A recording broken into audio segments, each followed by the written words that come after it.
जी break से आ गए वापस और आपको कहेंगे एक बार फिर से खुश आमदीद एंड सुबह खैर। बात होगी कराची की इस वक्त, और कराची में एक और शख्स, खबर अच्छी नहीं है, कांगो वायरस का शिकार हो गया। रवां साल कांगो वायरस का ये तीसरा केस कराची में रिपोर्ट हुआ है और कराची में जब ये ईद उल अज़हा गुजरी है उसके बाद से तीसरा कांगो वायरस का केस जब रिपोर्ट हुआ है। ख़ास तौर से ये कि देखने में आ रहा है कि यंग लोग हैं ना, उनमें ये ज़्यादा वायरस जा रहा है। क्या वजह है इसकी, इस पर जानते हैं। लेकिन इस वक्त मैं आपको बता रही हूँ कि जिन्ना अस्पताल के वार्ड 5 में 33 साल शख्स को कांगो की अलामत के साथ जो है दाखिल कराया गया है। मुतासर शख्स को नीम बेहोशी की हालत में तेज़ बुखार की अलामात के साथ अस्पताल लाया गया था और उसका PCR टेस्ट जो है वो करवाया गया, जिस पर कांगो वायरस जो है वो मुस्बत आया है। तो क्या PCR के तहत ही ये पता चलता है या कोई और अलामात भी होती हैं, जिस तरह इनको बुखार की अलामत थी, और इसके साथ साथ कौन सी अलामात होती हैं, किस तरह एहतियात करनी चाहिए, ये सब आज के प्रोग्राम में हम जानेंगे। हमारे जो गेस्ट हैं पहले उनसे आपका तारुफ करवा दें। हमारे साथ इस वक्त मौजूद हैं डॉक्टर उमैर अहमद हैं, इमरजेंसी फिजिशियन हैं, JPMC में इनसे मिलते हैं और जानते हैं। अस्सलाम वालेकुम उमैर, कैसे हैं आप? ठीक हैं? सुबह खैर आपको।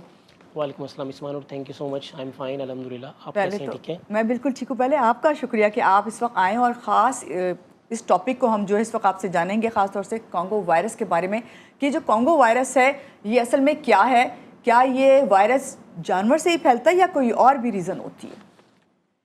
जी बिल्कुल ठीक कहा आपने। क्रीमियन कांगो हेमरेजिक वायरस जो है ये बेसिकली जानवरों से ही फैलता है।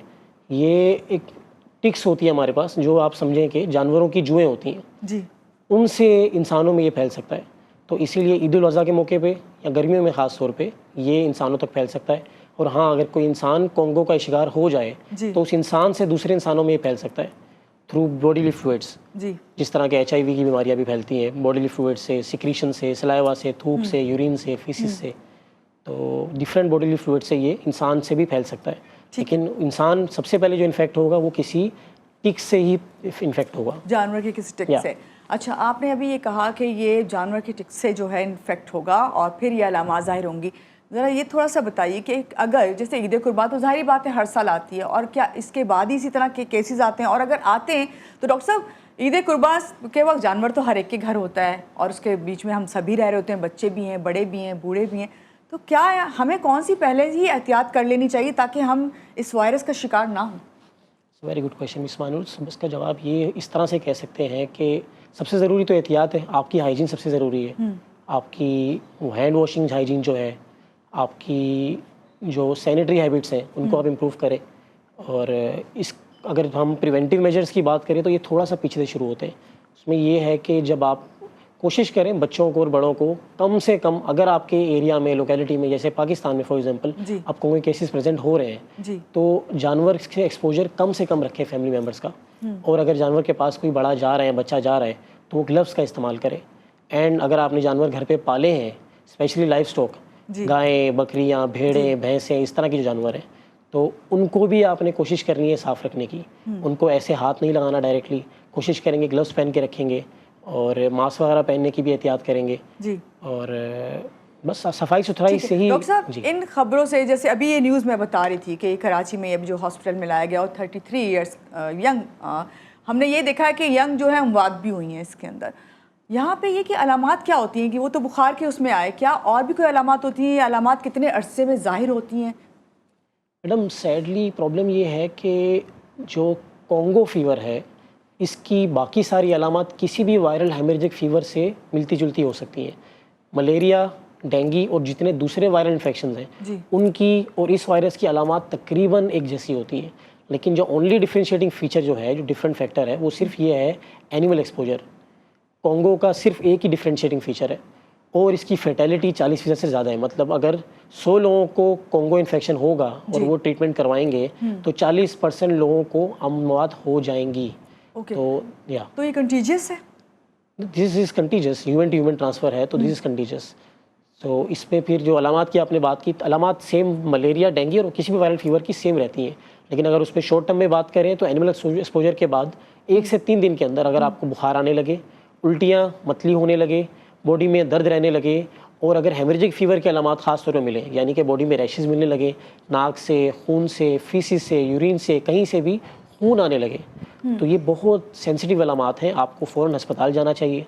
तो ये अलामात कांगो की ही हो सकती हैं? इसी से आप मोस्ट लाइकली कोंगो का टेस्ट होना बहुत ज़रूरी है कंफर्म करने के लिए कि ये मलेरिया CBC डेंगू करवाते है। हैं सीबीसी या में इसका कोई प्लेटलेट्स खास- या हाँ। Exactly thank you. सीबीसी में प्लेटलेट्स इस पेशेंट में कम होते हैं कोंगो का फीवर जिसमें आ जाए, लेकिन इसकी टेस्टिंग आज भी थोड़ी सी मुश्किल है। जिना अस्पताल में इस वक्त इनकी टेस्टिंग नहीं हो रही, तो इसका पीसीआर का टेस्ट होता है जो जिना अस्पताल में पेशेंट को हम एडमिट करके सीधे इन्फेक्शन अस्पताल से करवाते हैं और फिर उसका एक टेस्ट हम इस्लामाबाद भी भिजवाते हैं। ठीक तो है, अभी ये इसकी PCR टेस्ट जो करवाते हैं तो आपने कहा कि आपको नहीं पता चलता कि ये किस बीमारी में आया है, क्योंकि सबकी अलामात एक जैसी हैं, तो क्या PCR से पता चलता है कि ये कोंगो ही है? जी, कोंगो का पीसीआर टेस्ट करवा के उससे पता चल सकता है कि कोंगो ही है, कंफर्म हो सकता है। तो सबसे पहले यही रेकमेंड किया जाता है। अच्छा डॉक्टर साहब, इसका फिर इलाज क्या है? क्या इसका इलाज मुमकिन है, और अगर है तो क्या इसी तरह होता है कि जैसे हमने तो देखा कोविड में पेशेंट को अलग कर दिया जाता था, क्योंकि आपने कहा कंटेजियस है, इंसान से इंसान में ट्रांसफ़र होता है, तो इसमें क्या किया जाता है, किस तरह एहतियात करें? अच्छा, कोंगो का जो ट्रीटमेंट प्लान हम फॉलो करते हैं, जो दुनिया भर में जो फॉलो किया जाता है, वो काफ़ी हद तक मिलता जुलता है HIV एड्स से। तो वो इतना इसमें यानी कि ये एग्जैक्टली खतरनाक है, क्योंकि ये इंसान से दूसरे इंसान में फैलेगा बॉडीली फ्लूइड से, just like AIDS we talked about earlier. जी। तो इस तरह के पेशेंट को सबसे पहले तो ज़रूरी है कि आइसोलेशन में रखा जाए, घरों में नहीं, घरों में आइसोलेट नहीं कर सकते, हॉस्पिटल आइसोलेशन ज़रूरी है, ताकि जो अमला है, जो डॉक्टर्स उनको ट्रीट कर रहे हैं, वो भी अपनी PPE किट्स का यूज़ करें, पूरी PPE किट्स पहने, ग्लव्स का इस्तेमाल करें, मास्क का इस्तेमाल करें, और कोशिश करें, उनको पता हो कि इस पेशेंट के लगे हुए इंजेक्शन को या फ्लूइड्स को हमें नहीं लगना चाहिए या किसी और इंसान को नहीं लगना चाहिए, ताकि फैलने का ख़तरा ना रहे। और उसके बाद जो ट्रीटमेंट है वो यूजुअली सिम्टोमेटिक मैनेजमेंट ही है। फ्लूइड्स देते हैं, डिफरेंट फ्लूइड्स है, रिंगर लैक्टेट, नॉर्मल सलाइन, इस तरह के फ्लूइड्स वगैरह दे सकते हैं। और अभी इसकी एक्सपेरिमेंटल स्टडीज़ चल रही हैं एंटीवायरल मेडिकेशंस के ऊपर। रिबाविरिन एक हमारी एंटीवायरल है जिस पर अभी भी दुनिया स्टडी कर रही है।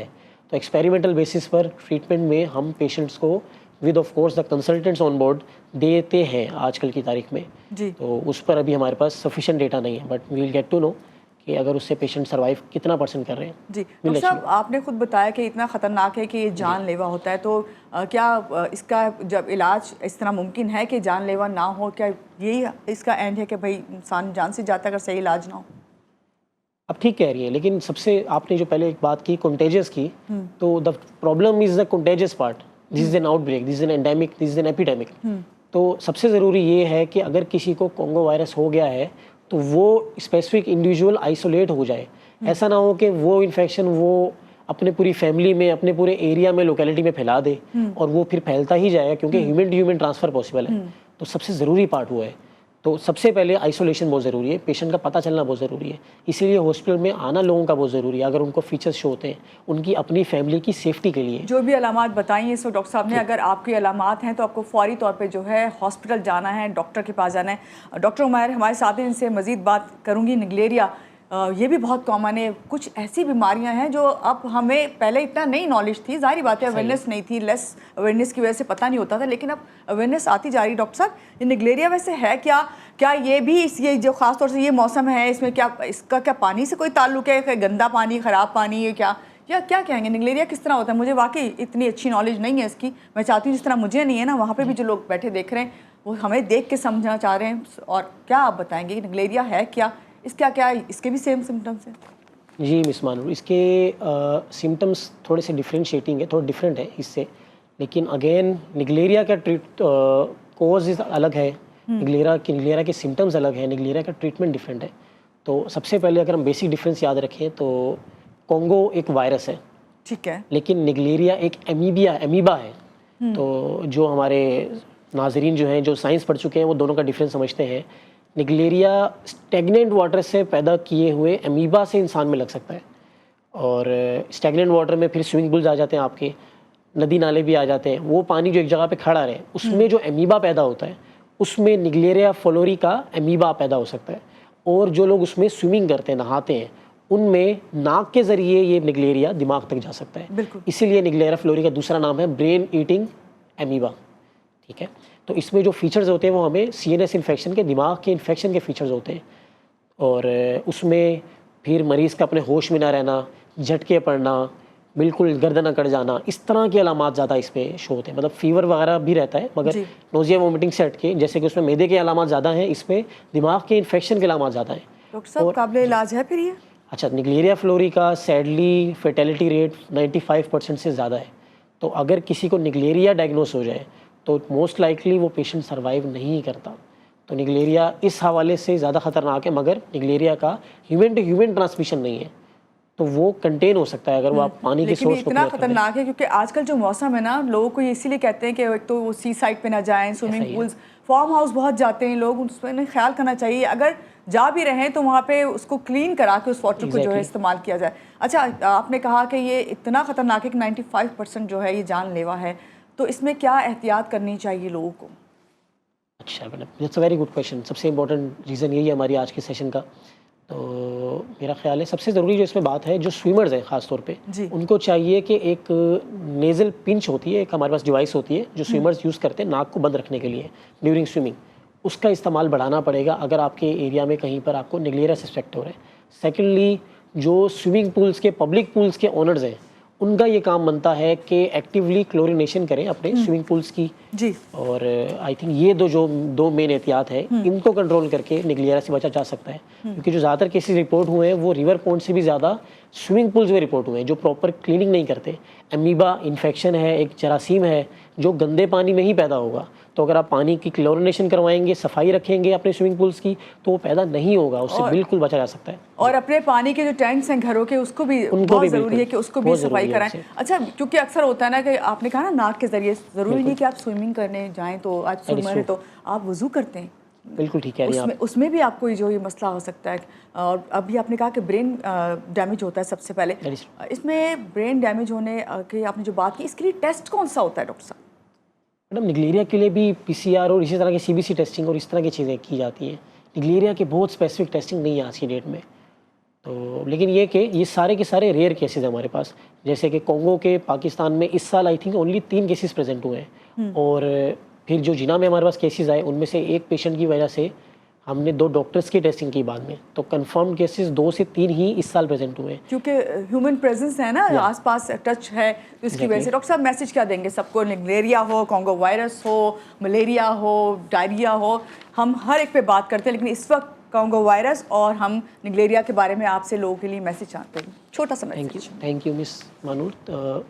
मैसेज यही है कि अपनी हाइजीन का ख्याल रखें आप लोग, बिल्कुल हाइजीन पे कोई कॉम्प्रोमाइज़ ना करें। जिस तरह के हालात बन रहे हैं, ग्लोबल वार्मिंग हो रही है, जो हमारे कंट्री के हालात हैं, जिस तरह से सैनिटेशन हमारी ख़राब होती जा रही है डे बाय डे, और जिस तरह से अलग अलग तरह के इन्फेक्शंस फैल रहे हैं, ये सारे के सारे इन्फेक्शंस, हर स्टडी में एक पॉइंट सबसे आगे हमेशा हमें मिलता है कि अगर आप अपनी हाइजीन का ख्याल करें, सॉप वाटर से, साबुन से हाथ धोएं, और कोशिश करें कि हैंड वॉश रखें, फेस वॉश रखें, बॉडी वॉश करें, अपने हाइजीन का कंप्लीट रखें। बहुत शुक्रिया डॉक्टर साहब, आज के प्रोग्राम में आप तशरीफ़ लाए, और अपने नाजरीन से ये कहूँगी कि हाइजीन के साथ साथ आपकी जान है तो जहान है, इस बात को याद रखिए।